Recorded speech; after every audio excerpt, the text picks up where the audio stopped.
Some of you might notice that on this picture, which I've been showing around, we have a bit of Star Trek economy in here.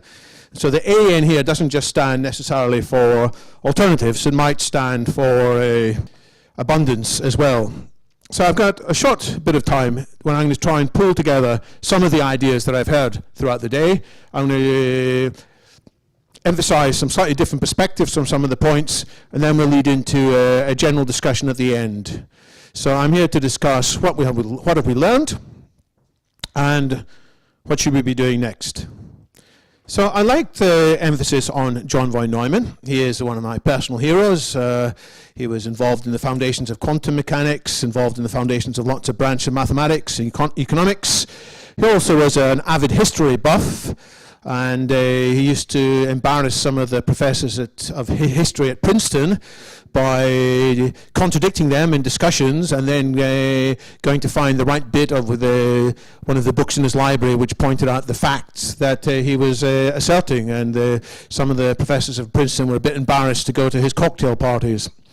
And as Callum mentioned, he did have a brief comment about history towards the end of his life. The ever-accelerating progress of technology gives the appearance of approaching some essential singularity in the history of the race, beyond which human affairs as we know them could not continue.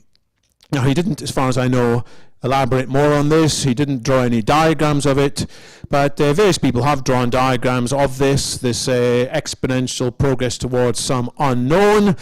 Ray Kurzweil, as was mentioned, is the world champion in drawing such curves, and he goes beyond von Neumann in a couple of ways. First of all, he gives a date for this singularity, 2045. And to give him his credit, he has held to that date since around 1990 when he first started talking about it.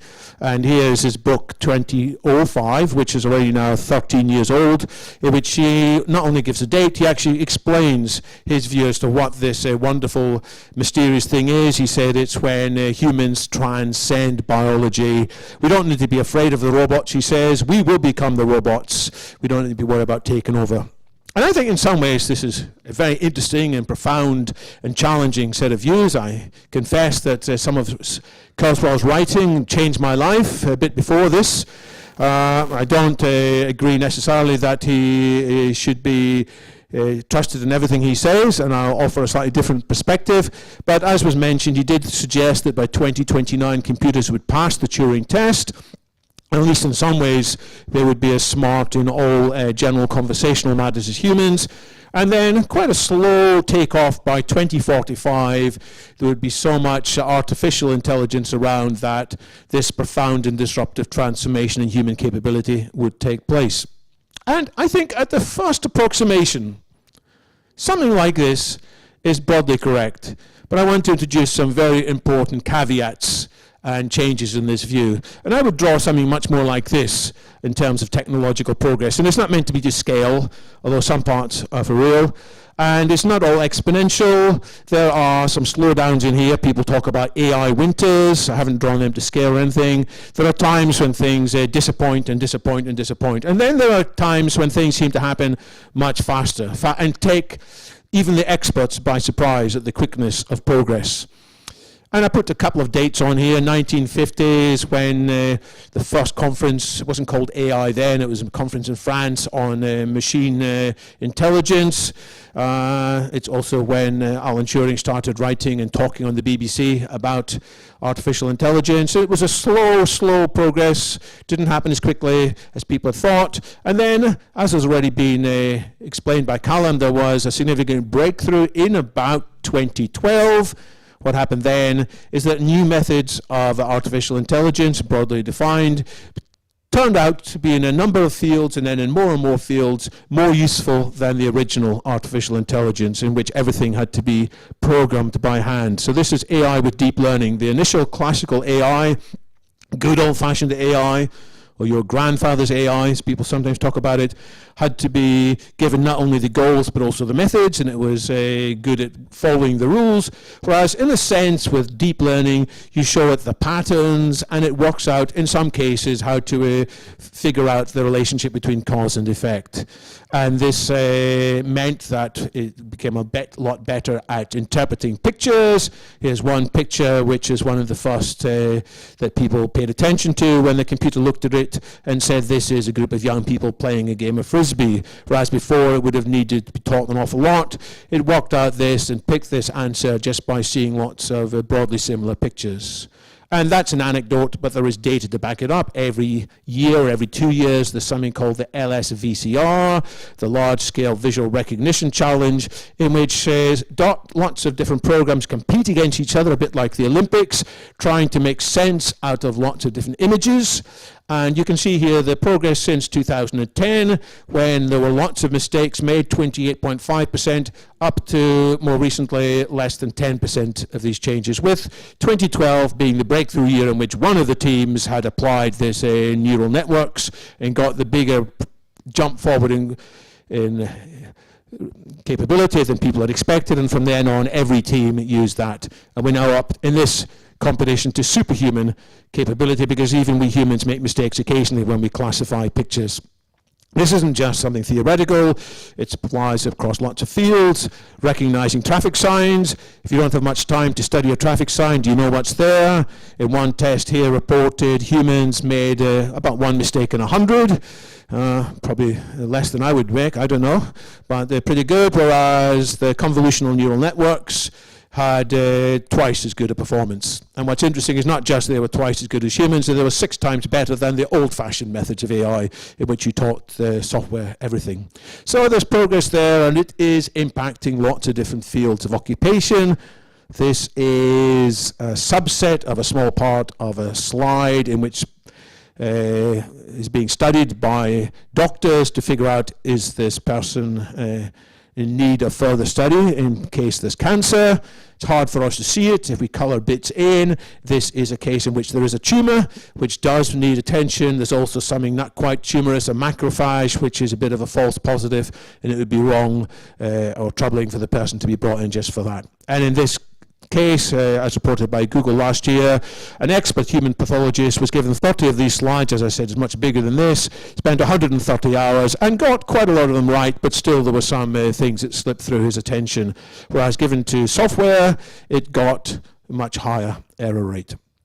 So it's transforming the work of a radiologist, and of course the right answer for the time being at least is that radiologists will work together with these software to help them, but later on as the software gets better and better, maybe there's less for the human to do. Callum's already mentioned about lawyers being increasingly displaced as well. This is a test case that was reported on a few months ago by a company called Law Geeks. People have studied what they've published, and it seems to be authentic, even though it's quite remarkable. They had an AI that trained itself on lots of different NDAs, and then was given a test with 5 NDAs. An NDA is a non-disclosure agreement, which often you have to sign before you got brought into a commercial relationship. It means that you are bound over to keep various things secret. In these 5 NDAs, which are all real-world NDAs, they come from real high-profile commercial companies. There were not so many pages, but in the way of lawyers, lots of paragraphs and even more clauses. And people who studied these carefully for a period of time thought that a good lawyer would highlight 30 issues in these 3,000 clauses, which should be queried before somebody goes ahead and signs. So the question is, would the other lawyers, they weren't involved in setting up the test, they were just professional lawyers, often with decades of experience, would they pick up these errors more? And what about the AI? And this is not just looking at grammar, it needs some understanding of legal clauses and able to do this. And the results were, yeah, the AI made some mistakes too, didn't get them all right, 94%, but it was certainly better than the average of the lawyers. One lawyer, by the way, also did get 94%, but he was an exception, and the rest were all over the place. But more interesting is the time taken. The lawyers, quite careful. I'm quite impressed they could read all these clauses in 92 minutes. The AI, 23 seconds. Oh, sorry, 26 seconds. So this is changing how lawyers work. And in the short term, that means the lawyers will do different work. In the longer term, it means that their jobs will change quite significantly. What about understanding emotions? Many people say, well, okay, if it's cognitive, that's something that AI can do, but AI is not very good at understanding and expressing emotions. Well, we humans have got skills to look at these pictures, and by the way, these pictures all come from the website of Affectiva, one of the leaders in the field of artificial emotional intelligence. And what emotions are being expressed by these people. Somehow we know it, although we have to explain how we know it is quite hard, but yeah, there's a kind of a smile there. That person's expressing joy. This person is expressing surprise. This person here is a bit angry. This woman is disgusted. See, some people in the audience have got more emotional intelligence than I've got, because I struggle to know what all of these are. This expression is... it's fear, and this guy here is sad. Right. So can we train computers to do this? Absolutely, by testing too. And the CEO of this company, or rather the founder and now the chief science officer, an Egyptian, did some of our postgraduate work in Cambridge. Talks about the future, not too far away, in which all devices have got an emotion chip in them, the same that almost all chips nowadays have got GPS, and it's going to transform how we interact with devices. It's going to transform how devices interact with ours. And so they'll know when we're getting bored. They'll know the difference between a fake smile and a real smile. So things are moving on. But of course, there are many things humans do today much, much better than AI. And this is tracked on a website called AIindex.org, which is trying to look much more carefully and objectively at areas in which AIs compete with humans. And here's one case. It's also to do with understanding what's in a picture. It's not just saying what's in the picture, it's answering questions about it. And so far, the best AIs are quite a long way short of the best humans there too. So if I come back to this picture, which I was rolling out, that's the big jump forwards, which took most people by surprise, you'd have to say, in 2012, and many people still not quite sure why this stuff works so well as it does. It's a bit of a slight mystery there too, how it manages to find the right optimized value in this multi-dimensional space and not get stuck on a local maximum. But a long way short from the level at which we would have AIs performing as well as humans in all intellectual and cognitive tasks. But I think at some stage there will be a number of other breakthroughs. Why? Because there's so much money to be made by the companies that have these breakthroughs. This has made many of the world's wealthiest companies incredibly wealthy. Whoever gets these next few breakthroughs will probably do even better as well. So I don't know how many more breakthroughs are necessary before we reach AIs which are broadly matching humans in all cognitive and intellectual skills. I think it will come at some stage. There might be 10 breakthroughs, there might be 2, who knows, by the nature of the unknown, so we don't know in advance. But at some stage this will happen, and in some models, then what happens next is that the AI will improve itself very quickly indeed. Not if it needs to invent new hardware, because that will take a long time, but if it turns out that the hardware is already good enough to match human brains, and it's just a matter of changing the software, that could happen quickly. And that's a hard takeoff, which is quite different from Kurzweil talking about a relatively slow takeoff. So then we get artificial superintelligence, and I don't know when. There's a whole range of different possibilities. I'm going to argue, if I put more time into it, there's about a 50% chance that will happen by the middle of the century, and maybe a 10% chance it will happen in 10 years, because there's so many people working on this. So, and if you want a name for this, rather than Ray Kurzweil, the person to read is Eliezer Yudkowsky, the founder of the Machine Intelligence Research Institute. And Nick Bostrom looks at some of these ideas in his book as well, along with others. So I think the future has got a variable pace of progress. If I would summarize it quickly, it's slow, disappointing, slow, disappointing. Oh, fast, oh, really fast. Or a bit more carefully, it would be slow, slow, fast, slow, slow, fast, slow, slow, fast. Oh my God, how fast is that? And I think it's happening not just in terms of the actual technological capability, it's also happening in terms of social impact. It's the same. how much social impact is caused by various bits of technology, and often again we overestimate it to start off with, before finally, at some unknown time in the future, being surprised at how quickly the social transformation is happening. And Callum's already mentioned the example of horses. We've had a bit of a discussion about that. I mentioned George Cruikshank, an artist and a social commentator who created this picture in 1829. It's in the British Library. It's showing some horses staring in disbelief at a horseless carriage. And it's difficult to read it, but they're saying to each other, my goodness, there's a coach without horses there.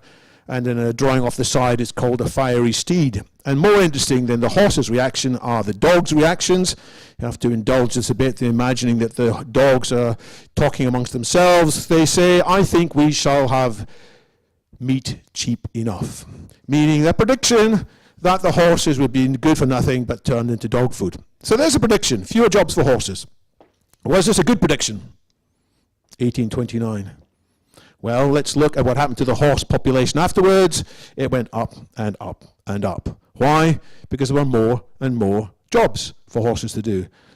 As tracked in this book, Horses at Work, and this writer has a slightly different date, 1910, as the year of peak horse. It's quite difficult to count horses exactly, but commenting why, quoting from an article in The Nation, which points out, we've got more steam engines, but you know what, steam engines, they stop horses doing some jobs, but there's so many more jobs for horses to do. They've got to take the people and the goods to the trains and back again. And the same with steam engines and paddle ships. They would take over some of the jobs that horses used to do, but there's plenty more for horses to do in taking things to and from the steam engines. Now, there were a few mad scientists who said, eventually, horses will be displaced as well. But people have theoretical reasons as to why that would not be possible.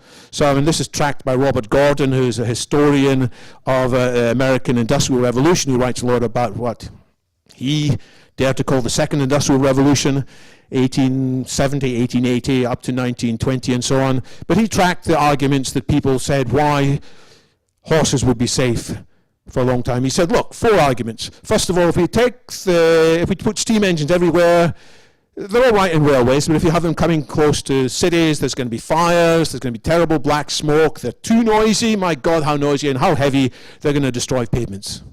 So it's not surprising that in this famous 1903 picture, captured by the William Zerber of the New York Tribune of Easter Parade, if you look there, what's going on in this? There's horses, horses, horses, horses, horses, and a grand total of one weird horseless carriage. This is, and it probably broke down just after the picture was taken. And nobody in their right mind would think that horses are going to go out of jobs. But we roll forward exactly 10 years. People dispute when some of these photos are actually taken. In 10 years, photography got better, or at least as a close-up. And what's going on in here, the same, more or less the same vantage point, 1913. This is from the George Grantham Bain collection. How many horses in there? There's one, if you look very hard. It was hard to see. So eventually that forecast proved to be correct. So what's happening with robots in the workforce? Yes, of course, there are new jobs to be created for a long time. But eventually, when AIs and robots are improving faster than humans can improve, and we can improve, of course, and we can make ourselves smarter, as Ray Kurzweil suggests, by working closer with technology and maybe even getting some brain cells added to our brains or whatever. Elon Musk is trying to connect our brains via neural nets into the internet. Some of that might make us a bit faster, but I don't think humans will be able to improve quite as fast as non-biological creatures. So I think more people are gradually seeing that something like this is starting to happen. More people are anticipating major disruptions ahead, and in fact, once their attention's drawn to it, they can already see, oh my goodness, AI is disrupting jobs, disrupting society in ways we didn't expect, faster than we expected. Many of the people who were involved in setting up Facebook now say they bitterly regret what they have done in terms of not paying more attention, not realizing what would happen. So more and more people are anticipating disruption ahead, and thankfully, more people are starting to anticipate the growing anticipation of change. People are realizing, oh, more and more people are going to wake up to this.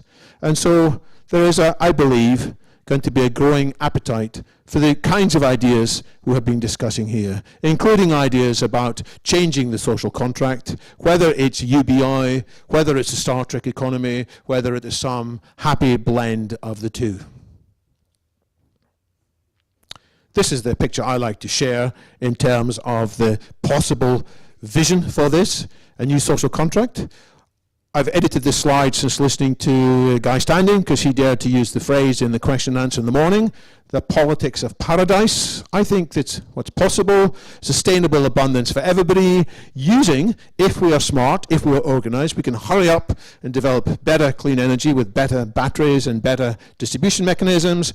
There is an abundance of healthy food, which can be hired, an abundance of all the material goods and shelter we need using nanotech, molecular manufacturing and so on, abundance of affordable healthcare, abundance of all-round intelligence using enhancements from technology, abundance of time for creativity, freedom from the threats of natural disasters, and the ability to explore external and internal space and find great satisfaction, great flourishing through doing all these things. This is, I believe, what politicians and society as a whole should be focusing on. It's just a terrible shame that we got so distracted in many of the short-term issues, Brexit and so forth. Let's get more people anticipating this possible future, figuring out what's credible and about it and what's not credible, and also figuring out the transition, because the transition is going to be the hardest part. And what are we going to be doing in this future paradise? Are we trying to compete with the robots, trying to do creativity better than the robots, trying to be more compassionate than the robots? I don't think so. I think we'll just be enabled by the robots to do what we enjoy doing, and it doesn't matter that we're not the best in the world. I mean, I occasionally enjoy playing golf, even though I'm nothing like as good as Rory McIlroy or Tiger Woods, or even anything like as good as my wife. I still enjoy hitting that golf ball occasionally closer to the green. I enjoy playing Sudoku, even though I know an AI could do it in a gazillionth of the time that I do it in. I enjoy exploring music, and I enjoy exploring box sets. I'm looking forward to exploring the worlds of mathematics, exploring the worlds of AI-created music and AI-created box sets, and maybe even the moons of Jupiter. So we can be looked after there, but the hard part is getting there. So what should we be doing next? I think we've already had this discussion to an extent. We need to keep engaging in debate and discussion on this. Invite in maverick thinkers, because more of the same is not going to work. And some of the maverick thinkers may be too maverick, but let's have an open mind. And gradually we will improve the ideas and the presentations of the ideas, so that when the rest of society says, oh my goodness, you guys may have a point, there may be some big disruption ahead. In fact, we already seem to be seeing the bow waves of that coming. We are ready with some recommendations in some detail. We have to understand why people are opposed to this. There's been good questions all along. Why are some in the trade unions opposed to this? Why are some in various other parts of life opposed to it? It's not just intellectual reasons why they're opposed to it, although they can come up with intellectual reasons. Often it's a fear that they're going to lose power in some sense. It's other reasons. And some of it we can ameliorate by offering win-win scenarios. Some of it we can address by politics, building new alliances with people who can overpower the vested interests. We've discussed the awareness of bullshit jobs and how this is not a great way for many people to spend their lives. Can't we do that better? Can't we avoid the precariat? Can't we get on to human flourishing, autonomy, and creativity? And the last thing we have to do is work out more details of the trials and phased implementations and the ways we want to talk to people about this, so that we can point to actual trials which are meaningful and say, you thought this would happen, you thought, and when we give people money they would all squander it. It isn't just a few. It's not just 13 people, it's not just 100 people, it's a larger scale. And then we can see what works and what doesn't work. We can see the advantages and disadvantages of giving cash versus giving vouchers. We can see the advantages and disadvantages of various schemes of conditionality. To what extent should these parts be unconditional and what parts should be conditional? And we should work out what these next trials should be. And that is, I think, what we should be looking at. I think UBI is part of the answer. I think it's not by any means the whole of the answer, but my goodness, we need to put this discussion on the table. Thank you very much.